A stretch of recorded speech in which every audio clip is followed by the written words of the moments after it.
আসসালামু আলাইকুম দর্শক, আশা করি সবাই ভালো আছেন।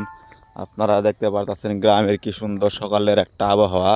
এই আবহাওয়াটা সকালবেলা আসলে আপনার শীতকালের আবহাওয়া তো দেখতে খুবই চমৎকার, কারণ এই সময় মনে করেন সবাই ধান কেটে মনে করেন যার যার ঘর বাড়িতে তুলে নিছে।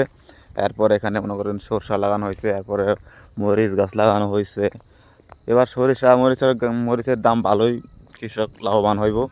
ধানের দামও ভালোই আছে, এবার ধানের দাম আপনাদের দিতে 1200 টাকা করে মন চলতেছে।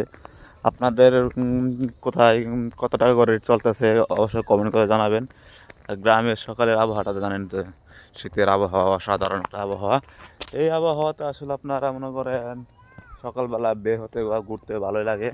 আমি ঘুরতে বের হই নাই, আমি বের হয়েছি মূলত আপনার একটা চাকরি আছে, আপনার ট্রেনিং আছে, ট্রেনিংয়ের জন্য বের হয়েছি সকালবেলায়। তো সবাই জানাবেন আপনাদের দিন কেমন কাটতেছে। আর অবশ্যই যে দেখেন সরিষা গাছগুলো দেখতে কত সুন্দর হয়েছে, দেখছেন, অসাধারণ সুন্দর সরিষা গাছগুলো। তো গ্রামের ফ্রেশ টাটকা সবজি এগুলা, তার সরাসরি গ্রাম থেকে খান তারা তো জানেনি। আর যারা শহরে খান, শহরে এগুলো গেতে গেতে মনে করেন শাকসবজির অবস্থা 12টা বাইজে থাকে। তো সবাই ভালো থাকবেন, ধন্যবাদ। আর আমার জন্য দোয়া করবেন, আমার সাথে আমার পাশে থাকবেন। আসসালামু আলাইকুম।